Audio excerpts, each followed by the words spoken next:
तो इस वीडियो में ना ही कोई कॉम्प्लेक्स नोड सेटअप करूंगा, ना ही मैं 3D सीन का यूज करूंगा। बस बेसिक सा नोड सेटअप करूंगा और उसके अंदर ये वाला मैप एनिमेशन आपको क्रिएट करके दिखाऊंगा। तो सबसे पहले एक फ्यूजन कंपोजिशन टाइमलाइन के ऊपर ड्रैग एंड ड्रॉप करता हूँ और यहाँ पे फ्यूजन पेज के अंदर आ जाता हूँ। अब इस मैप एनिमेशन के अंदर सबसे पहले एक बैकग्राउंड सेटअप कर देता हूँ। तो एक बैकग्राउंड नोड यहाँ पे नोड एडिटर के ऊपर ड्रैग एंड ड्रॉप करता हूँ और यहाँ पे इसको सेलेक्ट करके मैं शिफ्ट ए की को प्रेस करता हूँ और यहाँ पे सर्च कर लेता हूँ ग्रिड। तो ये जो ग्रिड नोड है इसको इसके बाद अटैच कर देता हूँ और इसका आउटपुट मीडिया आउट के ऊपर इस तरह से ट्रांसफर कर देता हूँ। अब ग्रिड नोड को सेलेक्ट करके इसका जो रो सेल्स है, नंबर ऑफ रो है, इसको दुगना कर देता हूँ, 2 से मल्टीप्लाई कर देता हूँ। उसी तरह से कॉलम को भी 2 से मल्टीप्लाई कर देता हूँ और मेजर लाइन स्पेसिंग को 1 कर देता हूँ और यहाँ पे कलर को थोड़ा सप्रेस कर देता हूँ। अब सेटिंग्स के अंदर आ जाता हूँ और यहाँ पे ब्लेंड वैल्यू को थोड़ा सा कम कर देता हूँ। अब आप कोई भी मैप एनिमेशन क्रिएट करने जाओगे, सबसे पहले आपको चाहिए मैप डेटा।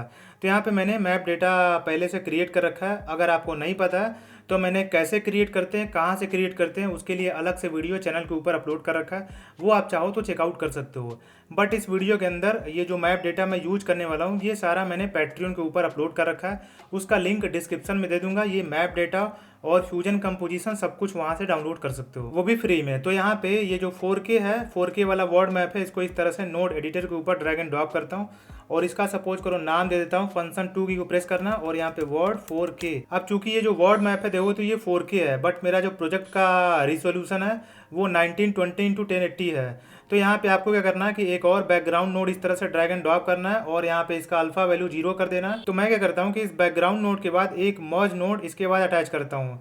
अब मर्ज नोड के अंदर जो एज ए बैकग्राउंड कंटेंट दोगे, यानी कि जो ऑरेंज वाला इनपुट सॉकेट है उसके ऊपर जो भी मीडिया कंटेंट अटैच करोगे तो उसका जो रिसोल्यूशन रहेगा वही मर्ज नोड का फाइनल रिसोल्यूशन माना जाता है या फिर वही असाइन हो जाता है। तो इसको अब आपको इस ग्रीन वाले यानी कि फोरग्राउंड वाले इनपुट सॉकेट पे इसको अटैच कर देना है।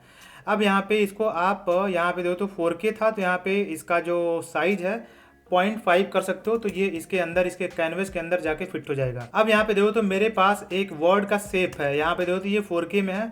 जो लैंड एरिया है वहाँ पे आपको अल्फा वैल्यू 1 है और जो इधर ओशन एरिया है, वाटर एरिया, वहाँ पे अल्फा वैल्यू 0 यानी कि ट्रांसपेरेंट है।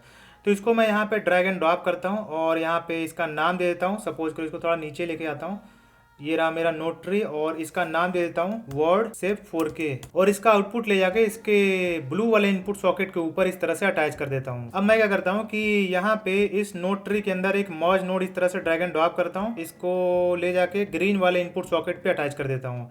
अब यहाँ पे देखो तो बैकग्राउंड में वो जो मैंने बैकग्राउंड क्रिएट किया था ग्रिड वाला वो दिखाई दे रहा है और फोरग्राउंड के ऊपर ये वाला कंटेंट दिखाई दे रहा है, क्योंकि इस मर्ज नोड के अंदर ग्रीन वाले इनपुट सॉकेट के ऊपर इसको मैंने अटैच कर रखा है। अब इस मर्ज नोड के बाद एक और मर्ज नोड इसी नोड ट्री के अंदर अटैच करता हूँ। अब यहाँ पे जो इंडिया का शेप है उसको इस तरह से नोड ट्री के ऊपर ड्रैग एंड ड्रॉप करता हूँ, इसका नाम दे देता हूँ इंडिया। अब यहाँ पे इंडिया को अगर देखोगे तो वो इस तरह से आपको दिखाई दे रहा है, बट मैं क्या करता हूँ कि इसके बाद एक फास्ट नॉइज नोड इस तरह से नोड ट्री के ऊपर इस तरह से ड्रैग एंड ड्रॉप करता हूँ और इस इंडिया वाले शेप से इसको मास्क कर देता हूँ। अब यहाँ पे ये हमारा फास्ट नॉइज नोड है। अब इसका कलर वाला सेक्शन ओपन करता हूँ और यहाँ पे ग्रेडियंट चूज कर लेता हूँ। उसके पहले नॉइज के अंदर आता हूँ और यहाँ पे सबसे पहले ग्रेडियंट के अंदर सपोज करो रेड दे देता हूँ और यहाँ पे इसको बीच में लेके आता हूँ, सपोज करो एकदम सेंटर में लेके आता हूँ 0.5 और लास्ट में एक पॉइंट क्रिएट कर देता हूँ, इसको 1 के ऊपर पोजीशन कर देता हूँ, 1 मिनट 1। और यहाँ पे इसको सपोज करो मैं दे देता हूँ जो ये वाला कलर दे देता हूँ। कलर आपके ऊपर है, जो भी कलर देना चाहते हो दे सकते हो। और इसको सपोज करो मैं ब्लू कलर दे देता हूँ इस तरह से। अब मैं नॉइस टाइप के अंदर आता हूँ और यहाँ पे डिटेल आपको इस तरह से बढ़ा देना है और जो कॉन्ट्रास्ट है इसको भी आप चाहो तो बढ़ा सकते हो और ब्राइटनेस को आप 1 कर दो इस तरह से और स्केल वैल्यू को आप इस तरह से बढ़ा दो। अब यहाँ पे प्ले करोगे तो इस तरह से ये कांस्टेंट आपको दिखाई देगा। वहीं अगर सीध को आपको एनिमेट कराना तो इसको यूज कर सकते हो, नहीं तो जो सीध रेट है इसी के अंदर वैल्यू फीड कर दो, सपोज करो 0.05, तो ये ऑटोमेटिक इस तरह से एनिमेट होता आपको दिखाई देगा। और फास्ट एनिमेशन करना तो यहाँ पे वैल्यू फीड कर दो 0.2। अब देखो तो और फास्ट यहाँ पे जो सीध है इस तरह से एनिमेट होता दिखाई देगा। तो मैं यहाँ पे कर देता हूँ 0.05। अब यहाँ पे चाहो तो इस फास्ट नॉइज नोड का आउटपुट ले जाके इसके मौज वाले ग्रीन वाले इनपुट सॉकेट के ऊपर अटैच कर दो, नहीं तो आप चाहो तो इसके बाद एक सॉफ्ट ग्लो या फिर ग्लो जो भी आपको ग्लो चाहिए वो इस तरह से इसके बाद अटैच करके यहाँ पे इसको इस तरह से प्लेस कर सकते हो। तो इसको थोड़ा सा ऊपर लेके जाता हूँ, यहाँ पे 1 मिनट, यहाँ पे इसको इधर लेके आता हूँ और सॉफ्ट ग्लो को यहाँ पे लेके आता हूँ। ठीक है, अब ये जो सॉफ्ट ग्लो है इसके अंदर जाके जो ग्लो है, जो गेन है, उसको इस तरह से बढ़ा घटा सकते हो। यहाँ पे आप देख सकते हो, और अगर आप चाहो तो थ्रेशोल्ड को आप बढ़ा घटा सकते हो। और ये जो ग्लो साइज है आपको कहाँ इंडिया से बाहर करना है, मतलब इंडिया के पास करना है, पैरामीटर यूज कर सकते हो। तो मैं इसको रीसेट कर देता हूँ और इसके बाद एक मर्ज नोड इस तरह से अटैच करता हूँ इस नोड ट्री के अंदर, और यहाँ पे एक टेक्स्ट नोड इस तरह से ड्रैग एंड ड्रॉप करता हूँ और इसका आउटपुट ले जाके इसके ग्रीन वाले इनपुट सॉकेट के ऊपर अटैच कर देता हूँ, यानी कि फोरग्राउंड के ऊपर इस तरह से। अब यहाँ पे इसके अंदर टाइप कर देता हूँ इंडिया, और यहाँ पे जो भी फॉन्ट देना दे सकते हो। और ये जो ग्लो है इसको सेट करके इसका जो इफेक्ट है ऑफ कर देता हूँ अभी के लिए। अब यहाँ पे इंडिया साइज के अंदर इसका अगर आपको साइज कम करना है तो 0.04 करना, जो भी साइज करना है वो कर सकते हो। अब यहाँ पे इसको इस तरह से ड्रैग एंड ड्रॉप करता हूँ और ये जो इंडिया टेक्स्ट है इसको यहाँ पे इंडिया के ऊपर ले जाके इस तरह से आपको पोजीशन कर देना है। अब इस टेक्स्ट नोट को सेट करके आपको शेडिंग के अंदर जाना है, यहाँ पे तीसरे वाले एलिमेंट के अंदर जाना है, और शैडो को अगर आप चाहो तो इनेबल कर सकते हो। शैडो कौन सा चाहिए, ब्लैक चाहिए, रेड चाहिए, वो आपके ऊपर है। और जो टेक्स्ट है उसका कलर आपको चेंज करना है, नहीं तो जो टेक्स्ट है उसको सॉलिड नहीं आउटलाइन करना है, तो ये आउटलाइन आप अपने हिसाब से चूज कर सकते हो। उसका थिकनेस आपको बढ़ाना है घटाना है, ये सब आपके ऊपर है, जैसे चाहो वैसे आप एडजस्ट कर सकते हो। तो मैं इसको सॉलिड कर देता हूँ। ठीक है, इतना क्लियर हो गया। अब आपको मर्ज नोड के बाद इस तरह से DVE डिजिटल वीडियो इफेक्ट नाम का नोड इसके बाद इस तरह से अटैच कर देना इस नोड ट्री के अंदर। अब इसका यूज करके हम एनिमेशन क्रिएट करेंगे, की फ्रेम लगाएंगे। तो यहाँ पे सबसे पहले आपको 0 फ्रेम के ऊपर आ जाना है और यहाँ पे सेंटर और जेड। सबसे पहले आपको बता दूं, जैसे ये जेड मूव है इसको कम करोगे तो इस तरह से जूम इन होगा, और अगर ये जो रोटेशन एक्स है इसको इस तरह से करोगे तो इधर को रोटेट होगा इस तरह से, और अगर पीछे को करोगे तो इस तरह से रोटेट होगा। तो ये आपके ऊपर है, एक्स एक्सिस के ऊपर रोटेट करना है, या फिर जो वाई एक्सिस है उसके एलोंग इस तरह से रोटेट करना, या फिर जो जेड एक्सिस है उसके एलोंग इस तरह से रोटेट करना। ये सब आपके ऊपर है, ये रोटेशन पैरामीटर का आप यूज कर सकते हो। तो मैं यहाँ पे 0 फ्रेम नंबर के ऊपर एक सेंटर पैरामीटर के ऊपर जेड मूव के ऊपर की फ्रेम लगा देता हूँ।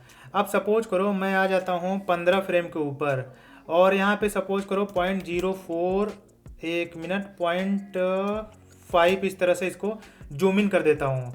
तो यहाँ पे अगर आप प्ले करोगे तो इस तरह से अभी का जो 1 मिनट 0 फ्रेम के ऊपर आ जाता हूँ, तो इस तरह से लैगिंग दिखाई दे रहा है। थोड़ा सा यहाँ पे राइट क्लिक करता हूँ, हाई क्वालिटी और मोशन ब्लर को डिसेबल कर देता हूँ। अब थोड़ा सा प्ले होगा फास्ट। अब आपको ये जो इंडिया का शेप है उसका जो मर्ज नोड है उसको सेलेक्ट कर लेना है, और यहाँ पे जो ब्लेंड वैल्यू है इसका जो वैल्यू है की फ्रेम लगा के 0 कर देना है। उसके बाद सपोज करो 30 फ्रेम के ऊपर आ जाओ और इसका ब्लेंड वैल्यू 1 कर दो, और ये जो सॉफ्ट ग्लो है इसको ऑन कर दो, और यहाँ पे इसको सेट कर लो। 15 फ्रेम के ऊपर चले जाओ और जितना ग्लो चाहिए, सपोज करो 1.8 चाहिए, तो जितना भी ग्लो चाहिए उतना यहाँ पे की फ्रेम लगा दो। और ग्लो साइज के ऊपर भी अगर आप की फ्रेम लगाना चाहते हो तो लगा सकते हो, ब्लेंड के ऊपर भी लगाना चाहते हो तो लगा सकते हो।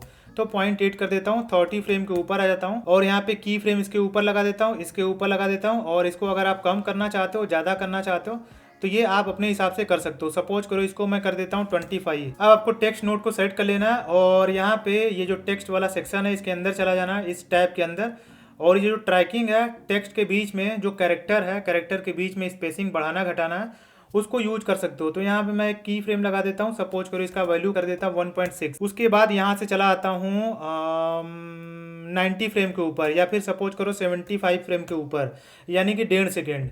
तो यहाँ पे दे देता हूँ ट्रैकिंग का वैल्यू 1.02, और वहीं 30 फ्रेम नंबर के ऊपर आ जाता हूँ। ये जो साइज वाला पैरामीटर है लेआउट के अंदर, इसको मैं यहाँ पे 0 कर देता हूँ इस तरह से, और यहाँ पे 45 फ्रेम के ऊपर आ जाता हूँ और इसका पैरामीटर वैल्यू इस तरह से 1 कर देता हूँ। अब ये जो टेक्स्ट है इस तरह से कंबाइन हो रहा है, जो कैरेक्टर के बीच में स्पेसिंग कम हो रहा है। अगर आप चाहो तो वो इंडिया के अंदर उसको मास्क कर सकते हो। तो ये जो इंडिया का शेप है, ये वाला जो शेप है, इसी के अंदर टेक्स्ट को रखना चाहते हो तो इसका आउटपुट ले जाके इस टेक्स्ट वाले ब्लू वाले इनपुट सॉकेट के ऊपर अटैच कर सकते हो। अब यहाँ पे देखोगे तो जो टेक्स्ट है वो इंडिया के अंदर से ही इस तरह से जो कैरेक्टर के बीच में स्पेसिंग है वो कम होता दिखाई देगा। अब आपको DVE नोड को सेट कर लेना है, और यहाँ पे देखोगे तो जेड मूव के ऊपर मैंने की फ्रेम 15 फ्रेम नंबर के ऊपर लगाया था। तो यहाँ पे ये जो रोटेशन एक्स एक्सिस, इसके ऊपर आपको एक की फ्रेम लगा देना। उसके बाद 75 फ्रेम के ऊपर चलाना है, या फिर सपोज करो 60 फ्रेम के ऊपर आ जाना है। तो यहाँ पे इसको -30 सपोज करो दे देता हूँ। तो इस तरह से लगभग ये 3D में लग रहा है आपको। उसके बाद यहाँ पे की फ्रेम दे देता हूँ इसके ऊपर और इसके ऊपर, और चला जाता हूँ सपोज करो 105 की फ्रेम के ऊपर। अब यहाँ पे सपोज करो इसको थोड़ा सा रोटेट कर देता हूँ और इसको थोड़ा सा रोटेट कर देता हूँ। जैसा आपको रोटेशन करना है वो कर सकते हो, जैसे और ज़्यादा रोटेशन करना है कर सकते हो, इसको भी और ज़्यादा बढ़ाना है वो बढ़ा सकते हो। सपोज करो ऐसे करना है और इसको इधर को करना है, तो ये सब आपके ऊपर है जैसे आपको इसको रोटेट करना है। सपोज करो -10 कर देता हूँ और इसके अंदर -20 कर देता हूँ। उसके बाद चाहो तो एक्स रोटेशन के ऊपर की फ्रेम लगा दो और यहाँ से आप 45 फ्रेम और आगे चले जाओ। तो मैं चला जाता हूँ 149, लास्ट वही है क्योंकि 5 सेकंड का ये कंपोजिशन है। तो यहाँ पे की फ्रेम लगा दो और इसको सपोज करो पॉजिटिव के ऊपर इस तरह से उल्टा रोटेट कर दो, और यहाँ पे चाहो तो इसको भी और इस तरह से रिवर्स कर सकते हो, बट इसको मैं -30 करता हूँ। तो ये सब आपके ऊपर है, जैसे आप चाहो इसको रोटेट कर सकते हो। तो ये इस तरह से रोटेट होगा, उसके बाद इस तरह से, फिर इस तरह से। और चाहो तो फ्यूजन कंपोजिशन का जो लेंथ है उसको इस तरह से आप बढ़ा दो, और लास्ट में यहाँ पे इसके ऊपर चले जाओ और DVE को सेलेक्ट कर लो, 149 फ्रेम नंबर के चले ऊपर चले जाओ, और यहाँ पे इसके ऊपर की फ्रेम लगा दो। इनके ऊपर भी की फ्रेम तो लगा ही है। उसके बाद सपोज करो आप 165 फ्रेम के ऊपर चले जाओ और यहाँ पे 1 कर दो और इनके अंदर 0 कर दो, 0 कर दो, 0 कर दो। तो यहाँ पे इस तरह से आपका एनिमेशन बन के तैयार हो जाएगा। अब यहाँ पे एनिमेशन क्रिएट होने के बाद आपको स्प्लाइन के अंदर चले जाना, सारे नोड को इस तरह से सेलेक्ट कर लेना। सारे नोड के अंदर जो जो आपने की फ्रेम लगाया है इनको इस तरह से सेलेक्ट कर लेना, और ये जूम टू फिट के ऊपर टैप कर देना, सेलेक्ट ऑल बटन के ऊपर टैप कर देना, फिर ये जो स्मूथ वाला बटन इसके ऊपर टैप कर देना है। फिर आपको एडिट पेज के ऊपर आ जाना है, प्लेबैक के ऊपर आना है और रेंडर कैश के ऊपर आना है। यहाँ पे स्मार्ट चूज कर लेना है। अब यहाँ पे ये जैसे ब्लू में टर्न हो जाएगा, ये जो रेड वाला लाइन है तो वो पूरी तरह से रेंडर हो जाएगा। उसके बाद आपको प्ले करके देख लेना है। तो ये लगभग इतना पोर्शन रेंडर हो चुका है। तो यहाँ पे मैं पहले फ्रेम नंबर के ऊपर आ जाता हूँ। अब यहाँ पे प्ले करोगे तो इस तरह से आपका एनिमेशन क्रिएट हुआ है अभी तक का। तो ये अपने हिसाब से जैसे चाहे की फ्रेम वगैरह एडजस्ट करना है वो एडजस्ट कर सकते हो। अब आपको दूसरा तरीका बताता हूँ। जैसे मान लो ये जो आपका इंडिया है, अगर आपको उसको ब्लिंक कराना है तो इसको हटा दो, इसको भी हटा दो, और यहाँ पे इंडिया के बाद एक बैकग्राउंड नोड इस तरह से ड्रैग एंड ड्रॉप कर दो, और यहाँ पे इसको मास्क कर दो इंडिया वाले शेप से, और इसका आउटपुट इस मर्ज वाले नोड के ऊपर इस तरह से अटैच कर दो। अब यहाँ पे बैकग्राउंड नोड को सेलेक्ट करके जो भी आपको कलर चाहिए यहाँ पे उसका कलर यहाँ से चेंज कर सकते हो। ये कलर हो गया। अब यहाँ पे जैसे ये DVE नोड को आप सेलेक्ट कर लो, और यहाँ पे जैसे ही जूम इन हुआ आपका यहाँ पे, उसके बाद ये जो मर्ज नोड है इसका जो ब्लेंड वाला पैरामीटर इसको रीसेट कर दो, और यहाँ पे एक की फ्रेम लगा दो, यहाँ पे इसको 0 कर दो। फिर 2 फ्रेम नंबर आगे चले जाओ, यहाँ पे इसको 1 कर दो। फिर 2 फ्रेम नंबर आगे चले जाओ, यहाँ पे इसको 0 कर दो। फिर 2 फ्रेम नंबर आगे चले जाओ, यहाँ पे इसको 1 कर दो। फिर 2 फ्रेम नंबर आगे चले जाओ, यहाँ पे इसको 0 कर दो। फिर वापस से 2 फ्रेम आगे चले जाओ, यहाँ पे इसको 1 कर दो। ये आपका ब्लिंक वाला एनिमेशन क्रिएट हो गया।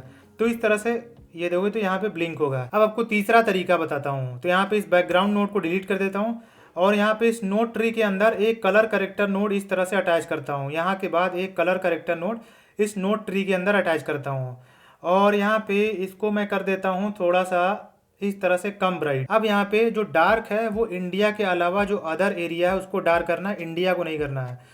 तो इंडिया का आउटपुट ले जाके इस कलर करेक्टर वाले ब्लू का जो इनपुट सॉकेट है उसके ऊपर अटैच कर देना है। अब यहाँ पे देखो तो इंडिया के ऊपर इफेक्ट यहाँ पे दिखाई दे रहा है। जो भी यहाँ पे चेंज करोगे वो बस इंडिया के ऊपर दिखाई देगा।